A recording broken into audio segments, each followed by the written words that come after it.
बात करेंगे characterization and classification of watershed. तो अभी ये मान के चलते हैं कि वाटरशेड डिलीनिएट करना आपको आ गया, वाटरशेड का कॉन्सेप्ट क्या है, उसके कंपोनेंट्स क्या है, ये सारी चीज आपको पता है। और अगर कोई वाटरशेड आपको एक एज अ स्टडी आपको दिया गया और उसका आपको कैरेक्टराइजेशन एंड क्लासिफिकेशन करना है, तो कौन से ऐसे पॉइंट्स है कि जिसको बेस बना के वो स्टडी आप वाटरशेड का कर सकते हैं। जितने भी वाटर रिसोर्स डेवलपमेंट मतलब वाटरशेड डेवलपमेंट के प्रोग्राम्स होते हैं, तो वाटर सेट डिलीनिएट करने के बाद उनका ये पूरी तरीके से कैरेक्टराइजेशन एंड क्लासिफिकेशन होता है। आफ्टर दैट फिर उसका जो डेवलपमेंट प्लान जो है वो स्ट्रेटेजीज है वो डिफाइन होती है। तो ये कैरेक्टराइजेशन एंड क्लासिफिकेशन करना बहुत जरूरी है। ये क्या है वो हम नेक्स्ट सीखेंगे। ये बेसिकली मतलब कोई भी एरिया का लैंड का कैरेक्टर ले लो या कोई लाइवलीहुड का कैरेक्टराइजेशन कर, तो उसको जो हम डिटेल में स्टडी करते हैं वो बेसिकली यहीं पे अप्लाई होगा। It is the process of collecting analysing and interpreting data regarding the natural and human feature of a particular watershed. आपका जो भी वाटरशेड इंटरेस्ट का वाटरशेड है या स्टडी एरिया है, उसमें आपको डेटा कलेक्ट करते हैं कि नेचुरल पैरामीटर्स क्या है, ह्यूमन फीचर्स क्या है, और बेस्ड ऑन दैट वाटरशेड को आप कैरेक्टराइज करते हैं। तो ये एक स्टडी है कि जो आपका फर्दर जो प्लानिंग है उसको उसके लिए एक बेसलाइन बनेगा। उसका जो खास करके ये उसका फंक्शन क्या रहेगा, रेनफॉल रेगुलेशन का, रन ऑफ रेगुलेशन का, वाटर एज अ इनपुट उसका फंक्शन क्या रहेगा, ये भी समझने को मिलता है। और सेकंड थिंग है कि कौन से ऐसे फैक्टर्स है कि ये जो पूरा वाटर शेड का जो water as a dynamic resource को रेगुलेट करने की जो नेचुरल सिस्टम है उसको अफेक्ट करता है। तो वाटर सेट कैरेक्टराइजेशन मतलब जो जिस टाइप के भी वहां पे कंपोनेंट्स है उसका डिटेल में हमको स्टडी करना है, एनालाइज करना है, उसका इंटरप्रिटेशन करना है, और जो कंक्लूजन जो आता है वो बेसिकली वाटर सेट कैरेक्टराइजेशन है।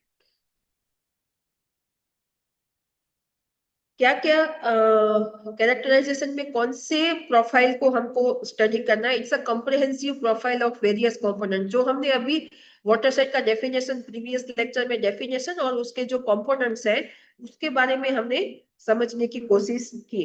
तो उसी में से जो वेरियस कंपोनेंट्स है उसको हमको डिटेल में स्टडी करना है। ये वहां पे हमने देखा कि इस टाइप के कंपोनेंट्स है वो एग्जिस्ट करते हैं, वो इसके पार्ट है वाटर सेट को, ये समझा। अभी हमको देखना है कि उसके जो मेजर कंपोनेंट्स है, फिजिकल कंपोनेंट्स क्या है, तो वो हमको जानना है। बायोलॉजिकल कंपोनेंट्स है, हाइड्रोलॉजिकल कंपोनेंट्स है, एंड सोशियो इकोनॉमिक कंपोनेंट्स है। तो ये जो कंपोनेंट्स के कैरेक्टर्स उस वाटर सेट में क्या है, इसका अगर जब हम कॉम्प्रिहेंसिव एक प्रोफाइल तैयार करते हैं तो उसको वाटर सेट कैरेक्टराइजेशन हम बोलते हैं। ये बेसिकली कोई भी वाटर सेट की जो करंट कंडीशन है, जो उसकी हेल्थ है, वो डिफाइन करने में हमको मदद करता है। और जो भी प्लानिंग और मैनेजमेंट स्ट्रेटेजीज है, प्रोटेक्शन है, कंजर्वेशन है, फ्लड कंट्रोल है, या बायोडाइवर्सिटी पॉइंट ऑफ व्यू से अगर हम देखें, तो वाटर सेट कैरेक्टराइजेशन के बेस पे ही वो प्लानिंग या वो हेल्थ हम डिफाइन कर पाए। अभी हर एक जो कंपोनेंट है उसको हम डिटेल में समझने की कोशिश करेंगे। जैसे फिजिकल कंपोनेंट्स है, तो फिजिकल फीचर्स क्या है, water set boundaries, that means water set boundary मतलब क्या, उसके लिए हमने क्या वर्ड यूज किया प्रीवियस लेक्चर में। Rich. Reach, only reach. Rich lines. Reach line, reach is a land form. आगे आएगा आपको कि अगर आप सिर्फ रीच बोलते हैं तो वो लैंड फॉर्म है, ठीक है ना। रीच लाइन जो है वो वाटर सेट बाउंड्रीज है, तो वो हमको समझना है। एलिवेशन एंड स्लोप मतलब एलिवेशन क्या है, हायर, क्योंकि ऐसा नहीं है कि हर एक वाटर शेड जो है वो आपका रिच से या कोई माउंटेनियर एरिया से या हिली एरिया से स्टार्ट होता होगा, ठीक है। इंटरमीडिएट भी आपका कोई विलेज या कोई स्टडी एरिया है, वो दो मेजर वाटर वाटर शेड है उसके बीच में पड़ता है, तो उसमें शायद वो एरिया का पानी यहाँ से पास नहीं होता, वहां पे मिडल कैचमेंट में ही एक और छोटा सा वाटर शेड है, या लोअर पार्ट में कोई एक छोटा सा वाटर शेड है। तो वो एरिया का एलिवेशन क्या है, मतलब स्लोप कॉन्फ़िगरेशन क्या है, और हायर एलिवेशन और लोअर एलिवेशन के बीच का डिफरेंस क्या है, तो ये फिजिकल फीचर को भी स्टडी करना इंपॉर्टेंट है। देन है सॉइल टाइप एंड टेक्सचर। कभी आप देखेंगे कि कोई एरिया सैंडी सॉइल है, तो उसमें से इनफिल्ट्रेशन रेट ज्यादा होगा और रन ऑफ को वो कंट्रोल करेगा। लेकिन क्लेई सॉइल है, हाँ, या फिर ऐसी सॉइल है कि जिसका फिर फर्दर डाउनवर्ड पर्कोलेशन नहीं है, तो क्या होगा कि वहां पे पानी काफी समय तक भरा रहेगा। जैसे आप गुजरात में आप भावनगर या उस तरफ की एरिया की बात करें, तो वहां पे काफी सारे एरिया में जो पानी है, रन की तरफ का जो पानी है वो वहां पे भरा रहता है, क्योंकि और फिर वो मानसून में एग्रीकल्चर भी नहीं कर रहे हैं। अभी आप सोचो कि आप कोई वाटर साइड में एग्रीकल्चर प्लान कर रहे हैं और आपने सॉइल टाइप और टेक्सचर को स्टडी नहीं किया है, तो आपको पता नहीं चलेगा कि वहां पे पानी लंबे समय तक रुकता है। तो सॉइल टाइप एंड टेक्सचर का स्टडी करना जरूरी है। And further is geological characteristic, कि वहां पे जियोलॉजी क्या है, कौन से रॉक टाइप्स है, वो उसके बारे में हमने जियोलॉजी सीखा है। लेकिन वाटर, उसका जियोलॉजी का वाटर के साथ क्या रिलेशन है, हमने काफी सारे रॉक्स के बारे में सीखा प्रीवियस सेशंस में, कि मेटामॉर्फिक, इग्नियस एंड सेडिमेंट्री। लेकिन वो उसका ओरिजिन पॉइंट ऑफ व्यू से क्लासिफिकेशन था। लेकिन जब उसके साथ हम वाटर को जोड़ेंगे तो फिर उसका कैरेक्टर क्या है, उसका क्लासिफिकेशन क्या है, वो हमको वाटर सेट के कैरेक्टराइजेशन में मदद होगा। तो आपके जो अपकमिंग सेशंस होंगे उसमें हम इस फीचर को स्टडी करेंगे। ठीक है, तो ये सारे फिजिकल फीचर्स है कि जो सरफेस पे जो है उसके बारे में हमको समझना है। हाइड्रोलॉजिकल फीचर्स मतलब जहाँ पे पानी जुड़ता है, कि पानी का क्या वहां पे कॉन्फ़िगरेशन है, कैसे एक फॉर्म में से दूसरे फॉर्म में, एक सोर्स में से दूसरे फॉर्म में वो चेंज होता है। तो जैसे रेनफॉल एंड क्लाइमेट पैटर्न, हाँ, आपने अभी बात की कि क्या क्लाइमेट चेंज के अगर आप स्टडी कर रहे हैं तो उसमें वाटरशेड आएगा, तो डेफिनेटली आएगा। वो आप कोई भी बड़ा कॉन्सेप्ट ले लो, लेकिन जब आपको उसको जमीन पे उतारना है, तो जमीन पे पानी को कौन रेगुलेट करता है, वाटरशेड, तो वहां पे वाटरशेड आएगा ही। तो जब वाटरशेड को आप स्टडी कर रहे हैं तो आपका उस एरिया में रेनफॉल क्या है वो, एंड क्लाइमेटिक पैटर्न, कि जैसे रेनफॉल का डिस्ट्रीब्यूशन बोलो आप, हाँ, टेम्परेचर क्या है, हाँ, तो क्लाइमेट का क्या पैटर्न है वो हमको वहां पे समझना जरूरी है। Second thing is surface water, कि सरफेस वाटर में मतलब सब कुछ आ गया। नॉर्मली कभी कभी हम ये बोलते हैं कि सरफेस वाटर में जहाँ पे वाटर एक्यूमुलेट होता है, मतलब पॉन्ड्स है या चेक डैम्स है या डैम्स है, वो आता है। स्ट्रीम्स और रिवर्स भी सरफेस वाटर ही है, मतलब स्टोर होता हो या वहां से पास होता है। तो जो स्ट्रीम नेटवर्क है उसको समझना जरूरी है as a hydrological feature. Ground water resource, कि वहां पे ये एक बहुत इंपॉर्टेंट पॉइंट है कि जो मेजर वाटरशेड डेवलपमेंट प्रोग्राम में मिस किया गया है। ये पीडब्ल्यूएम की जो जरूरत है वो वहां पे आई है, कि जब watershed development, water resource development की बात करें, वाटरशेड डेवलपमेंट की बात करें, तो बारिश एज अ एटमोस्फियर से पानी सरफेस पे आया, अभी सरफेस पे कैसे रेगुलेट करना है, कैसे नेचुरली रेगुलेट होता है, उसमें हमें क्या इंटरवेंशन करने हैं, वहां तक चीजें रुक गई। लेकिन ग्राउंड वाटर सब सरफेस जो कंपोनेंट हमने पहले पढ़े कि इनफिल्ट्रेशन है, ग्राउंड वाटर है, बेस फ्लो है, तो उसको वहां पे स्टडी नहीं किया गया।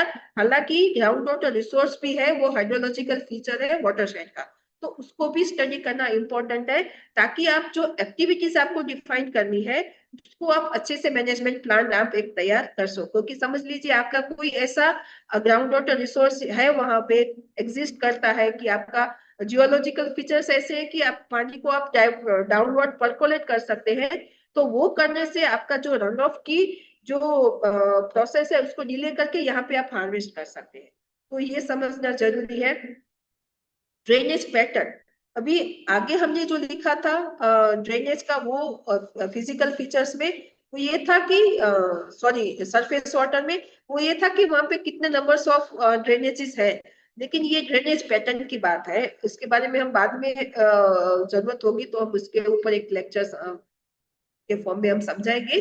ड्रेनेज पैटर्न काफी टाइप की होती है, ट्रेलिस ड्रेनेज पैटर्न है, डेंड्राइटिक है, पैरेलल है। तो वो ड्रेनेज पैटर्न जो है वो पैटर्न रन ऑफ को अफेक्ट करती है।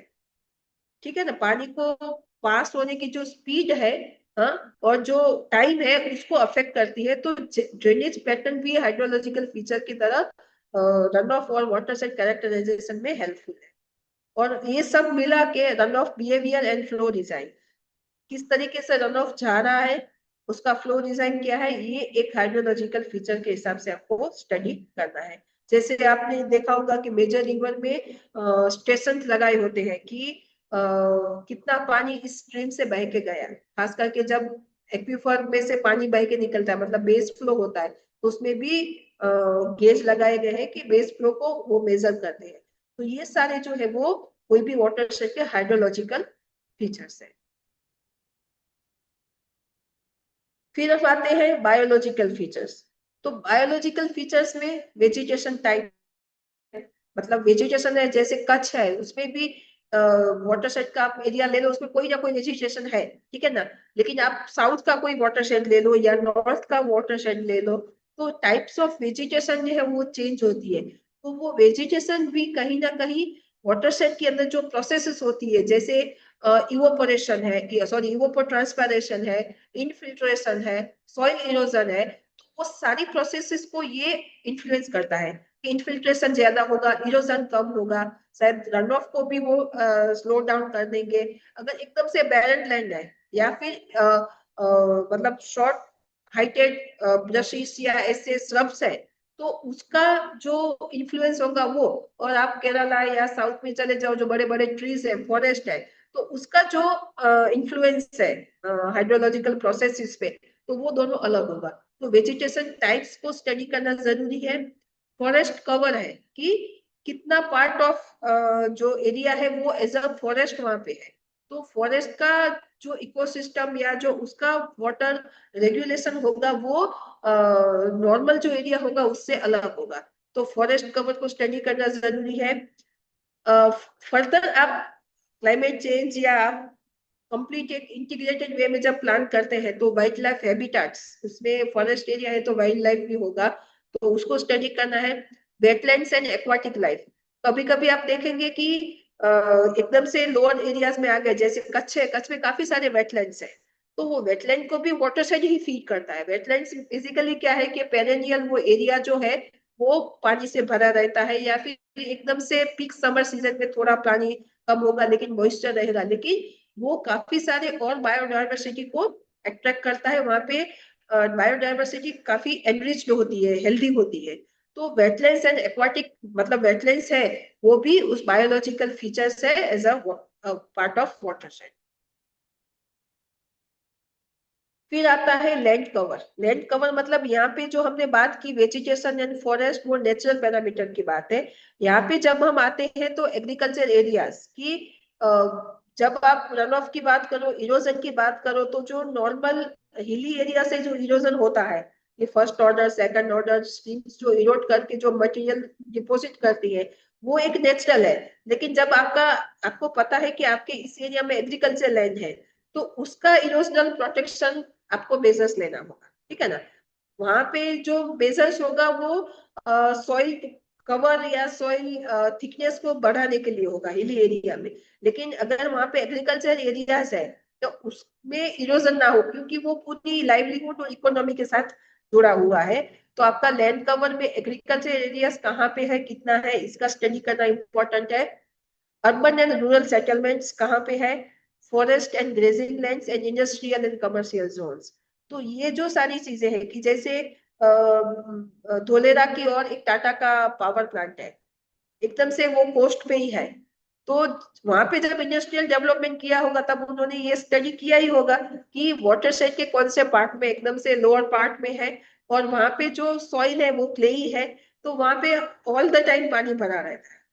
तो इंडस्ट्रियल और कमर्शियल जोन ही अगर वहां पे है, जैसे मुंद्रा की बात करें कि काफी सारा इंडस्ट्रियल डेवलपमेंट हो गया है, तो वो वाटरशेड की बात करें तो वो वाटरशेड समंदर में मिलने से पहले ही इतने सारे ऑब्स्टेकल्स है कि मुंद्रा जैसी सिटीज है उसमें फ्लड आ सकता है। तो ये जो सारी चीजें हैं कि नेचुरल सिस्टम एक है, लेकिन उसमें लैंड कवर में और कोई चेंजेस आए हैं और कोई डेवलपमेंट हुआ है बियॉन्ड नेचुरल एस्पेक्ट्स, तो उसका स्टडी करना इम्पोर्टेंट। एनवायरमेंटल फीचर्स की जब आप डेवलपमेंट की बात करो तो एनवायरमेंटल फीचर्स में सॉइल इरोजन जोन्स, मतलब आपको डिफाइन करना होगा कि सॉइल इरोजन कहाँ पे हो रहा है, वो पॉकेट्स कहाँ पे है। ये बेसिकली ये है कि आपको इश्यू आइडेंटिफाई करने के लिए ये इंपॉर्टेंट है।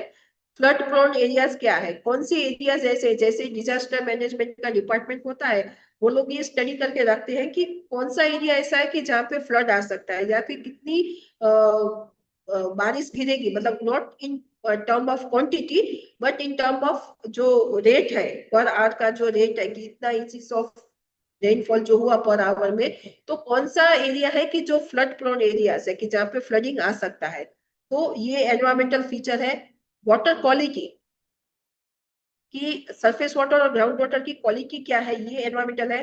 पॉल्यूशन सोर्सेस, पॉइंट और नॉन पॉइंट, कभी कभी क्या होता है कि काफी सारे इंडस्ट्रियल एक्टिविटीज होती है, या फिर और कोई गार्बेज का मतलब निकाल करने के लिए कहीं पे वो कचरा या वाटर साइड में फेंक देते हैं, या फिर कुछ एफ्लुएंट्स होते हैं उसको रिवर्स में फिर छोड़ देना है, कि जैसे कोई थर्मल पावर प्लांट है, थर्मल पावर स्टेशन है, या फिर हाइड्रोलिक है, तो वो जो है वो जो एफ्लुएंट्स है वो फिर उसी रिवर में छोड़ देते हैं।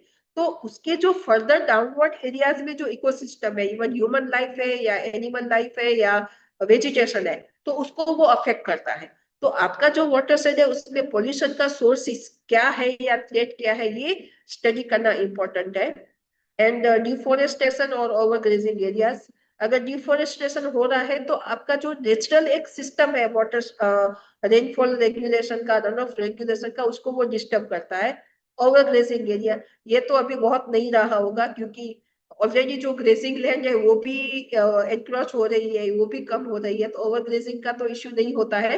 लेकिन डिफोरेस्टेशन एक मेजर इश्यू है वाटर साइड के बारे में, ठीक है ना। दूसरा ये भी है कि वाटर से रिस्ट्रिक्शन भी आपने कई बार देखा होगा कि जब रोड्स, नए रोड्स बनाते हैं, कुछ ऐसा करते हैं तो पूरी की पूरी हिल को तोड़ देते हैं या फिर उसमें से टनल बनाते हैं। तो ये कहीं ना कहीं आपकी रिज लाइन या जो आपका कैचमेंट एरिया है उसी को डिस्टर्ब करते हैं। तो ये सारी चीजें जो है वो एनवायरमेंटल फीचर्स है जो हमको स्टडी करना इम्पोर्टेंट। फिर ये सारी चीजें आ गई एनवायरमेंटल या नेचुरल या वाटर साइड के और कंपोनेंट के पॉइंट ऑफ व्यू। लेकिन जब हम एज अ ह्यूमन लाइफ हम इस चीज को स्टडी क्यों करते हैं कि हमारी जो लाइवलीहुड है, हमारी जो वाटर डिमांड है, उसको कैसे बेटर वे में और सस्टेनेबल वे में उसको हमको मैच करना है। तो फिर हम क्या करेंगे कि उस वाटर साइड का पॉपुलेशन या डेमोग्राफिक इंफॉर्मेशन हमारे पास होना चाहिए, ताकि हमको पता चले कि एग्जैक्ट नीड कितनी है। लाइवलीहुड एंड डिपेंडेंसी, मतलब कि कौन से लाइवलीहुड ऐसे है कि जो वाटर पे सीधा डिपेंडेंट है, जैसे एग्रीकल्चर है, सीधा आपको वाटरिंग करना है। एनिमल हस्बेंड्री है कि जिसको घास पाउडर चाहिए, ठीक है ना। और कोई इंडस्ट्रियल यूनिट्स है कि जिसको इंडस्ट्री रन करने के लिए या फिर प्रोडक्शन के लिए, या फिर ऐसी कोई इंडस्ट्री है कि जिसमें जो वर्कर्स वहां पे काम करें उनकी डोमेस्टिक डिमांड है, ठीक है ना। तो ये सारी जो लाइवलीहुड वहां पे है उसका हमको स्टडी करना इंपॉर्टेंट है कि जो वाटर सेट में जो भी बारिश का पानी आएगा जो रेगुलेट होगा उसकी डिमांड, मतलब ये सारी जो डिमांड है वो थ्रू दैट मैच होगी, ठीक है। वाटर यूजेस है, domestic, agriculture, industrial and infrastructure, जो मैंने पहले बात की कि रोड्स, डैम्स या इरिगेशन सिस्टम है। इरिगेशन सिस्टम मतलब कैनाल्स नेटवर्क जो है वो खास करके, जैसे आप नर्मदा का वाटर शेड की बात करो, तो जब सोशियो इकोनॉमिक फीचर में देखा जाए तो ये कच्छ का जो वाटर डिमांड है जो वहां से मैच हो रही, तो वो भी उसके फीचर में आएगा कि ये स्ट्रक्चर से कितना सोशियो इकोनॉमिक जो प्रोफाइल है कि कितना एरिया का ड्रिंकिंग वाटर मैच हो रहा है या कितने एरिया का एग्रीकल्चर इरिगेशन वाटर उसमें से फीड हो रहा है, ठीक है। ये जो था वो सारे कैरेक्टराइजेशन की बात थी। इसमें कहीं पे कोई क्वेश्चन है तो हम यहाँ पे ले ले, फिर हम क्लासिफिकेशन पे जाते हैं। केतन भाई ने हैंड रेस किया है। यस केतन भाई, कुणाल भाई, सॉरी सॉरी, कुणाल भाई ने। कुणाल जी ने। हाँ मैम, हमने जो अभी सोशो इकोनॉमिक में देखा तो पॉपुलेशन और डेमोग्राफीज था। तो डेमोग्राफीज में कौन कौन सी चीजें आती हैं, मतलब कंसिडरेशन करने के लिए? पॉपुलेशन हाँ और जैसे। डेमोग्राफी मतलब ह्यूमन पॉपुलेशन क्या है वो, और हाँ। खास करके कैटल की बात करते हैं। तो ये अच्छा, जो ओके। बेसिकली यही है, क्योंकि एज अ डेमोग्राफी हमारी डिमांड क्या रहेगी, ड्रिंकिंग वाटर एंड डोमेस्टिक, ठीक है ना। तो यस। खास करके ह्यूमन पॉपुलेशन उसकी जो आप डेली रिक्वायरमेंट क्या है और आप एनुअल रिक्वायरमेंट कैटल्स है, तो उसको हम फर्दर उनकी जो डिमांड है उस हिसाब से उसका क्वांटिफिकेशन करते हैं। तो ये सारी जो वाटर डिमांड है वो उसी वाटर सेट पे डिपेंडेंट होती है। अगर समझ लीजिए यस। कच्छ का ऐसा रीजन है कि जैसे वहां पे अभी बहुत लोकल वाटर सेट उसकी डिमांड को मैच नहीं कर रहा है, तब जाके नर्मदा से या एक्सटर्नल वाटर सप्लाई वहां पे सपोर्ट में आता है। ओके।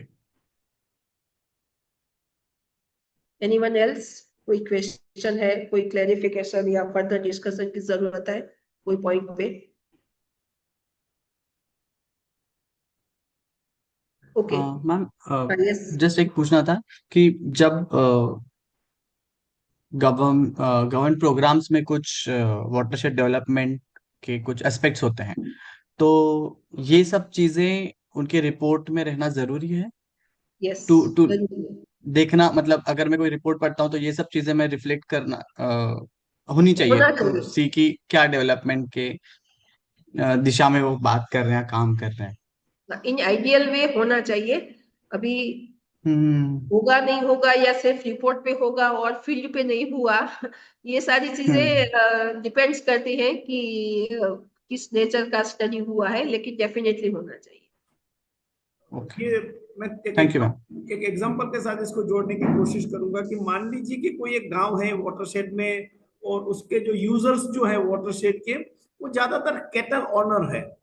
तो बेसिकली कैटल को रेयर करने के लिए, उसमें से लाइवलीहुड जनरेट करने के लिए ग्रासेस चाहिए, ग्रासलैंड्स चाहिए, ग्रासेस चाहिए। अब मान लीजिए कि वो इंफॉर्मेशन हमारे पास ठीक से नहीं है, और हमने प्लान किया हम पेड़ लगाने जा रहे हैं। तो पेड़ जो है वो शायद उस लाइफ स्टॉक वाले चक्कर में वो फिट नहीं बैठेगा, तो वहां पे जाके थोड़ा कॉन्फ्लिक्ट होगा। इसलिए बेटर है कि ये पूरा स्टडी एक बार होना चाहिए, और अगर इसको ठीक से रिपोर्ट किया गया तो क्या होगा कि इन एब्सेंस ऑफ जो स्टडी करने वाला है, दूसरा आदमी आके उस रिपोर्ट को पढ़ के बेटर डिसीजन ले पाएगा। ऐसा नहीं होगा कि उसको फिर से स्टडी करना पड़े या वो कोई फॉल्टी डिसीजन ले। तो ये चीजें इस तरह से काम में आती है। लेकिन अभी जो पढ़ रहे हैं उसका ये मतलब नहीं है कि आपको ये सब करना है।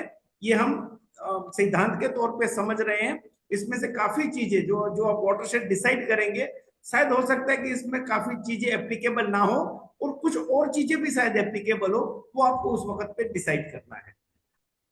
पर सर इसमें ये लैंड कवर आया, तो ये अपन जैसे करते हैं तो LULC बोलते हैं, land use land cover.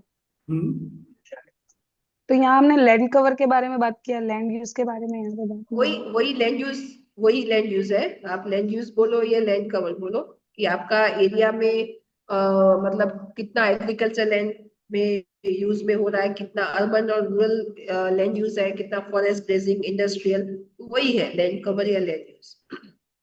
Sir तो हम इसको ऐसे मानेंगे, जो आपने लैंड कवर बोला वो लैंड कवर और लैंड यूज दोनों ही इसके अंदर इंक्लूड है। यस।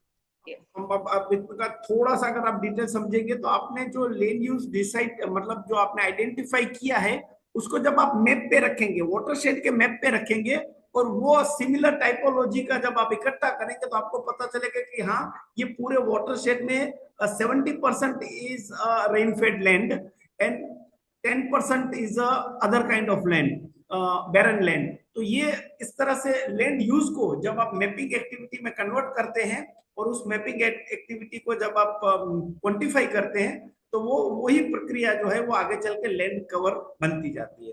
तो बेसिकली जो वाटरशेड हमने डिसाइड किया है, वो ऐसा नहीं है कि उसमें कुछ कवर नहीं है, कुछ नहीं है, वो भी एक तरह का कवर होता है जो बैरन लैंड है, तो उसको हम मैपिंग करते हैं। एक चीज और ओके। सर, थोड़ा सा ऐड कर देता हूँ, बिकॉज ये थोड़ा मेरा टॉपिक है, मैंने पढ़ा है इसके बारे में।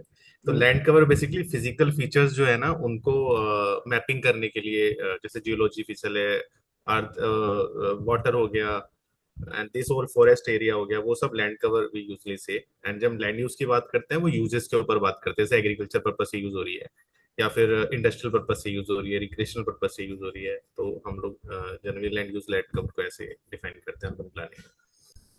Oh, I need to change the slide title. This is actually cross learning. Yeah. और कोई? ठीक है। चले आगे चले। सो ये हो गया आपका characterization. Next is watershed classification. ये हमको वाटरशेड को क्लासिफाई करना है, तो हम किस बेस पे हम कर सकेंगे? ये इतना इम्पोर्टेंट या मतलब इतने स्टैंडर्ड वे से बिहेव नहीं कर रहा है कि ये बेसिकली जब आप इम्प्लीमेंट कर रहे हैं या आप कोई प्रोग्राम डिजाइन कर रहे हैं तब हम इसको, और to ease the implementation process, implementation in the sense not कि ओनली हार्डवेयर एक्टिविटीज की हम स्ट्रक्चर की बात करते हैं, कोई भी आप डेवलपमेंट प्लान ले लो तो उसको इजीली इम्प्लीमेंट करने के लिए हम ये करते हैं। बेसिकली जो क्लासिफिकेशन है वो वाटर सेट के साइज पे, ये मेजर क्लासिफिकेशन है, साइज पे, स्लोप है, लेंथ एंड शेप है, एंड लैंड यूज, इसके आधार पे वाटर सेट का क्लासिफिकेशन होता है। जैसे आप साइज की बात करो, ठीक है, तो साइज में मेजर 3 वाटर सेट डिस्टिंग्विश किया गया है, मैक्रो लेवल का, medium size and micro level का। अभी मैक्रो लेवल का वाटर सेट क्या है कि जो लार्ज एरियाज कवर करता है, जो मल्टीपल रिवर सिस्टम की बात है, जैसे गंगा बेसिन है, गंगा बेसिन बोलो, कैचमेंट बोलो या वाटर सेट बोलो, तो अभी जब जैसे रिवर में ड्रेनेज की इसकी बात निकली, स्ट्रीम ऑर्डर की, तो गंगा जो है वो वहां तक पहुंचते पहुंचते हर एक को आप एक दो करते जाओ तो फिर बहुत नंबर तक जाएंगे। तो वो इतना बड़ा जो मेजर रिवर सिस्टम है या मल्टीपल रिवर्स उसके साथ जुड़ती है, जैसे गोदावरी है, गंगा है, कि कोई भी बड़ी रिवर्स आप ले लो, नर्मदा है, कि उसके ऊपर के कैचमेंट में उसको और कोई नाम से जाना जाता होगा, और फर्दर आके उस एरिया में दूसरा नाम है। तो ये जो है वो लार्ज लेवल का, मैक्रो लेवल का वाटर सेट है। मीडियम साइज वाटर सेट मतलब ये मैक्रो लेवल के वाटर सेट का ही कोई पार्ट है, मतलब स्मॉलर रिवर है फर्दर, मतलब गंगा का अपर कैचमेंट में कोई एक रिवर, लोकल रिवर है जो वहां पे उसको कुछ नाम से जाना जाता है, तो उसका जो बेसिन है उसको मीडियम साइज वाटर सेट बोलते हैं। और माइक्रो और स्मॉल वाटर सेट क्या है कि जो लोकलाइज्ड है, often used in community water management projects, जो हम जिस वाटर सेट पे नॉर्मली काम करते हैं या करेंगे कोई एरिया का, तो वो ऑलवेज माइक्रो लेवल का होता है। मेजर और मीडियम और मैक्रो लेवल के वाटर सेट्स हैं, वो काफी, उनका जो पूरा गवर्नमेंट का डिपार्टमेंट्स है उस पे वो काम करता है, क्योंकि उसमें काफी सारे जो हम कैरेक्टराइजेशन की बात की, हमने कंपोनेंट्स की बात की, फीचर्स की बात की, तो वो एडमिनिस्ट्रेटिव पॉइंट ऑफ व्यू से काफी स्टेट को कवर करता है, काफी सारे डिस्ट्रिक्ट को कवर करता है। और एज अ डेवलपर हम जो काम करते हैं या कोई ब्लॉक में करते हैं या कोई डिस्ट्रिक्ट में करते हैं, तो वो माइक्रो लेवल के वाटर सेट्स होते हैं। तो ये साइज के हिसाब से 3 है, मैक्रो, मीडियम और माइक्रो लेवल के वाटर सेट। ये क्लासिफिकेशन बेसिकली वेग है, लेकिन फील्ड पे वाटर रिलेटेड प्रोसेसेस जो है वो डिफरेंट एरिया में क्या होती है, किस तरीके से वो बिहेव करता है, एक एक जनरल एक आइडिया लगाने के लिए ये क्लासिफिकेशन बहुत जरूरी है। इसका एक इंजीनियर थे सिंह करके, हमारे इंडिया के ही हाइड्रोलॉजिकल डिपार्टमेंट, वाटरशेड डिपार्टमेंट के सिंह और दुबे करके, उन्होंने फिर ये क्लासिफिकेशन बनाया था। उन्होंने जो भी इंडिया में वाटरशेड पे काम किया, कि ये हेक्टर में दिया है कि 50,000 टू 2 लाख हेक्टर का वाटरशेड है तो उसको मैक्रो वाटरशेड बोलते हैं। फिर उसका सब वाटर सेट है, उन्होंने ये मैक्रो, सब, मिली, माइक्रो और फिर एकदम से मिनी वाटर सेट तक लेके गए हैं, कि 10,000 टू 50,000 हेक्टर्स का एरिया कवर करता है। मतलब हमने जो रीज लाइन ड्रॉ की, तो आपका वाटर सेट की जो रीज लाइन आप ड्रॉ करते हैं और उसका एरिया कैलकुलेट करते हैं, कि जो हम नेक्स्ट सेशन में सीखेंगे, तो वो जो एरिया है वो कौन से, मतलब अगर हेक्टर में लेते हैं तो कौन से कैटेगरी में फॉल होता है वो देखना है। तो 10,000 टू 50,000 है तो वो सब वाटर सेट है, 1,000 टू 10,000 तो मिली वाटर सेट, 100 टू 1,000 हेक्टर्स तो माइक्रो, एंड एकदम से 10 हेक्टर या 100 हेक्टर की बात करें कि कोई एरिया, कोई विलेज का भी एक पार्ट ऑफ एरिया है, मतलब कोई एग्रीकल्चर पैच है या एकदम से स्मॉल रिवोल्यूट है, तो उसका अगर हम वाटर सेट लेते हैं तो ये मिनी वाटर सेट है। ये जस्ट एज अ रेफरेंस कि हमको वो वाटर सेट एरिया का स्केल पता चले। हाँ, स्केल पे भी बात होगी कल आई थिंक। हाँ, तो वो स्केल पता चले कि हम किस स्केल पे काम कर रहे हैं, इसलिए इसको क्लासिफिकेशन दिया गया है, कि ये स्केल वर्ड क्लासिफिकेशन रिफर करके हम ये सामने वाले को कन्वे करते हैं कि हमारे वाटर सेट का स्केल क्या है, एरिया क्या है, मतलब कितने बड़े स्केल पे या छोटे से स्केल पे हम काम कर रहे हैं मैं इसको। Sorry, yes. मैं थोड़ा एक छोटा सा मुद्दा ऐड करना चाहूंगा कि ये क्लासिफिकेशन और 94 का भी एक अच्छा खासा रिलेशन है।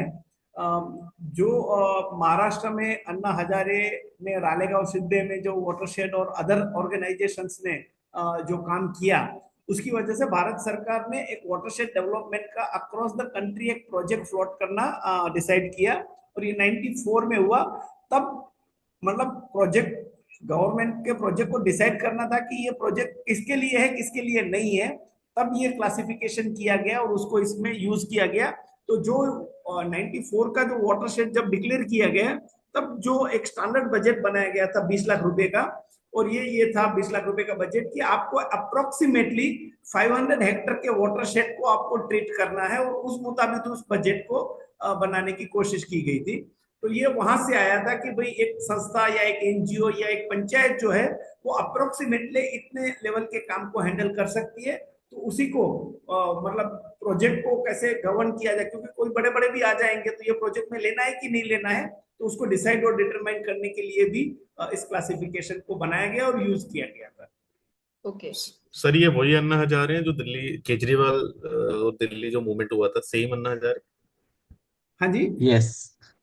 अच्छा ठीक है सर। ओके सो क्यों क्लासिफिकेशन की जरूरत है, या क्यों हम इसको क्लासिफाई करके, क्या अगर आप एक मैक्रो लेवल का बड़ा वाटरशेड ले लीजिए, लार्ज और small mini watershed micro level का ले लीजिए, तो क्या डिफरेंसेस होते हैं अगर एकदम से बड़ा और एकदम से छोटे के बीच में देखें? तो लार्ज वाटरशेड जो होते हैं वो वेल डेवलप्ड चैनल नेटवर्क होते हैं, चैनल फेसिस मतलब first order second order third order है, ठीक है ना, उसके रिवर्स कोर्स में स्टोरेज भी होता है, वो लेस सेंसिटिव होते हैं टू हाई इंटेंसिटी रेनफॉल।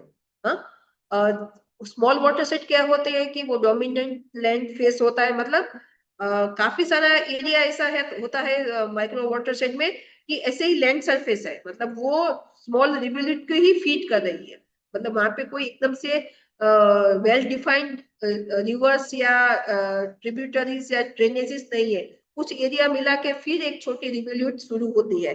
तो ये यहाँ पे डोमिनेंट जो है वो ओपन लैंड होती है, रिलेटिवली लेस चैनल फेसिस होते हैं, मतलब फर्स्ट सेकंड ऑर्डर में ही खत्म हो जाता है। तो ये स्मॉल वाटर सेट होते हैं। जब लार्ज और स्मॉल की बात करें, जब हम क्लाइमेट चेंज या रेनफॉल इंटेंसिटी की बात करें, तो लार्ज वाटर सेट को जो रेनफॉल हाई रेनफॉल इंटेंसिटी है तो वो इतना अफेक्ट नहीं करती है, क्योंकि उसके पास वो पानी को डिवाइड करने के लिए लार्ज एरिया है।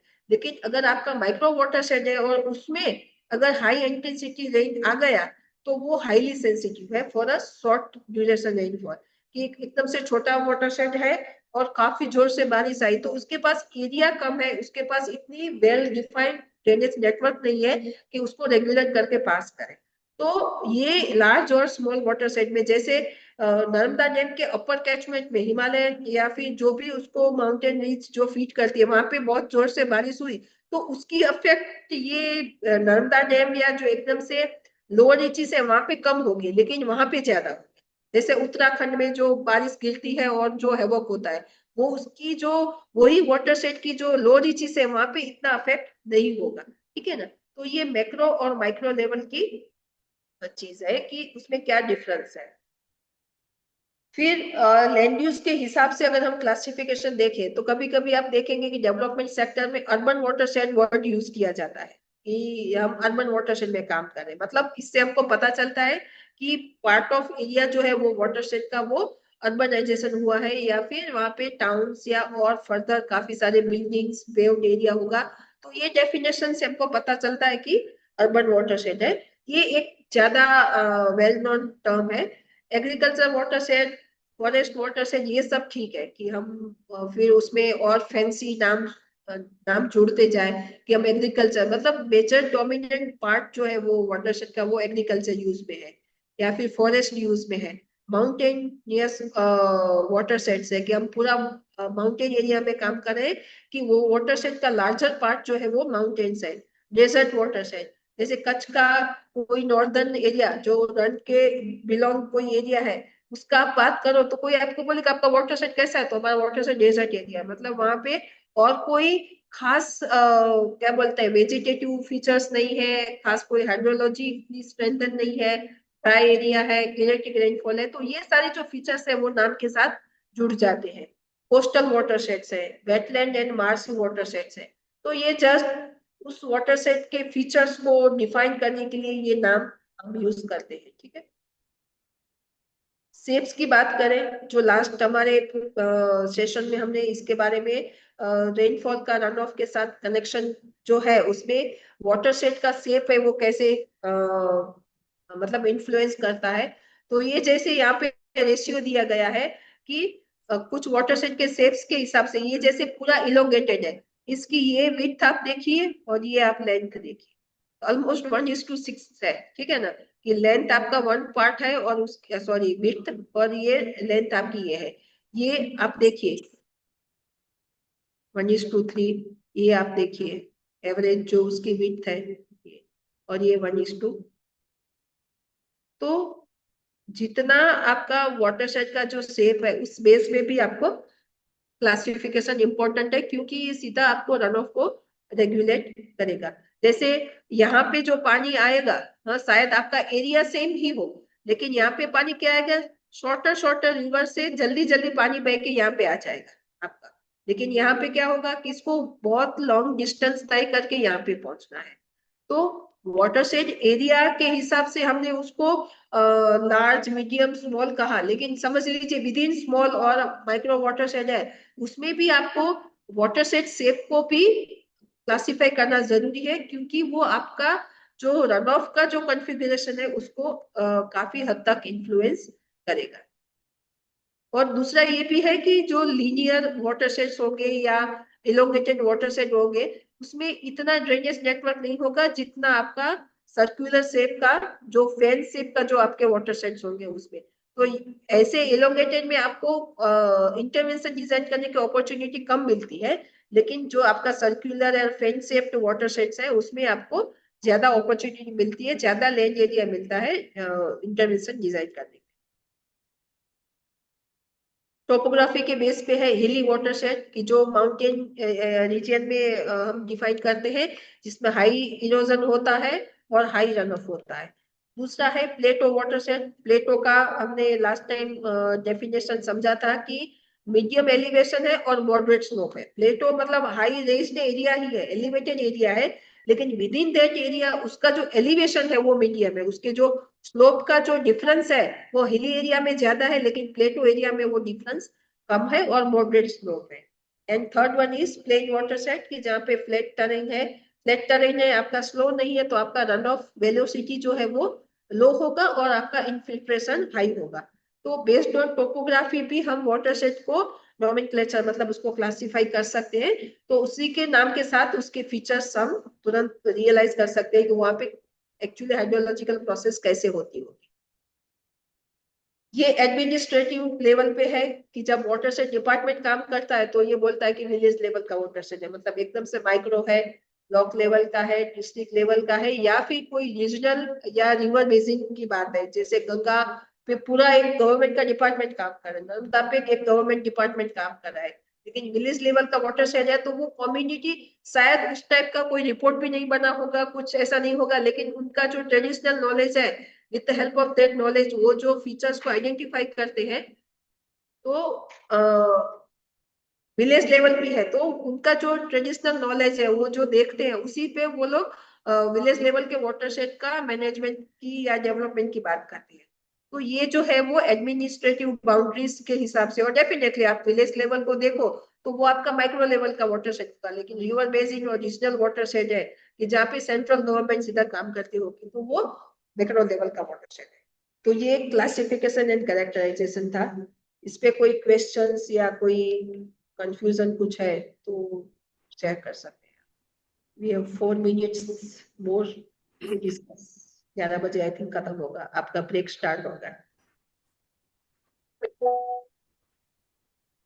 मैडम ऑन एन एवरेज एक वाटरशेड का ये पूरा जो आपने बताया है, दोनों सेशन को मिला के, और अगर एक रिपोर्ट बनाना होता है तो उसके लिए जेन्युइनली नहीं, एवरेज वाटरशेड साइज में कितना टाइम लगता है? 1 महीना लगता है या 15 दिन लगते हैं? What is the time frame which should keep in mind as professionals?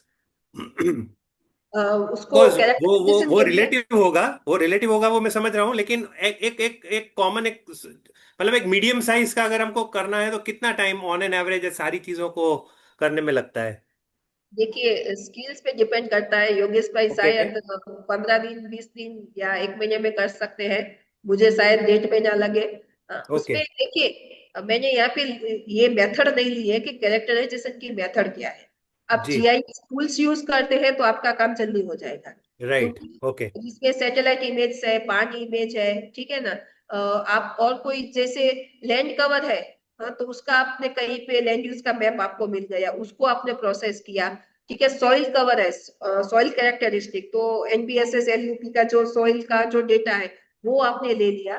तो कैसे बेसिकली ये क्या है, कैरेक्टर्स अलग अलग थीम्स पे आपको उसको इवेल्युएट करना है। तो वो थीम का लेयर अगर आपके पास है और अगर आप जीआईएस प्लेटफॉर्म से उसको एनालाइज करके इंटीग्रेट कर सकते हैं तो ये बहुत जल्द भी हो सकता है, मतलब 15 दिन राइट 20 या महीने में हो राइट जाएगा। ओके लेकिन अगर आपको वो डेटा कलेक्ट करना है या फिर आप उसको मैन्युअली कुछ एनालाइज कर रहे हैं तो उसमें वो टाइम थोड़ा ज्यादा लगेगा। राइट राइट ठीक है और ये भी सेकेंडरी डेटा से होगा, ठीक है ना। फिर आपका जो फर्दर प्राइमरी वेरिफिकेशन है वो तो फिर लंबा चलेगा, क्योंकि जितना आपका एरिया ज्यादा होगा उतना वेरिफिकेशन में ज्यादा टाइम लगेगा। राइट ओके कृष्ण जी, एक मैं बात ऐड कर दूंगा।